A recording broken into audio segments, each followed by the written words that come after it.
Hello, Joel Mattis, and this is my informative speech on the game of Monopoly. First, to start off with the introduction. Come to the table and play me. I dare you. I'm credible to speak on this topic because I've been playing Monopoly ever since I was a little kid, and since then, my family sometimes has occasional family nights where we come together and play games. And I consider myself an expert because I think I'm quite good at Monopoly, and I found out their strategies to play in the game. Anyways, I'm telling you this because maybe the tricks I found out through time can help you be a better Monopoly player. And I believe that the game is more than just a simple roll of the dice at a time. Anyways, in this speech, I'll talk about the history of the game, how I play it, and how maybe you could improve on your game.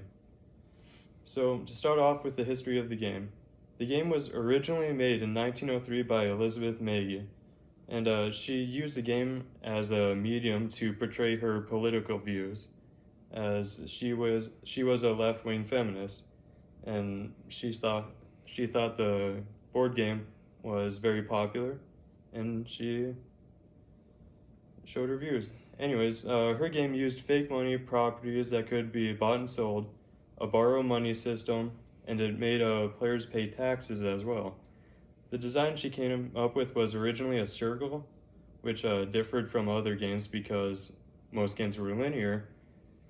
And once a player ran out of money, they'd be sent to the poorhouse on the board and not be able to play anymore. Her games also included the jail system that we see in modern Monopoly.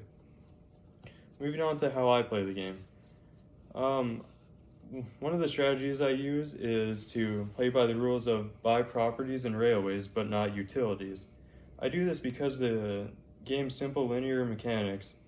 Also, since there are obviously more railroads than utility, they're more probable to make you your money back.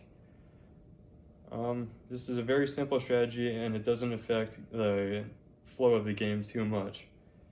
Another strategy I use is to sit in jail during the endgame. Now, I do this because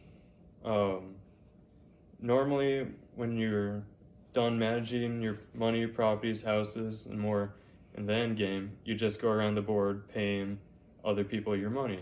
So when you sit in the jail, you don't go around the board and give other people your money. And finally, how you can improve on your game. A common mistake I notice newer players make is to buy houses and hotels too fast. And a rule that I usually go by is to only buy houses when I have over $100 or $500. Another mistake is paying too much for properties during an auction. Even if a property will complete your set of colors, it's not worth it to overpay for it since you may not make your money back on it. So to conclude, I covered the history of Monopoly, how I play the game, and how the average player can improve on their game. And as I've said in the beginning, the game of Monopoly is more than just a roll of the dice.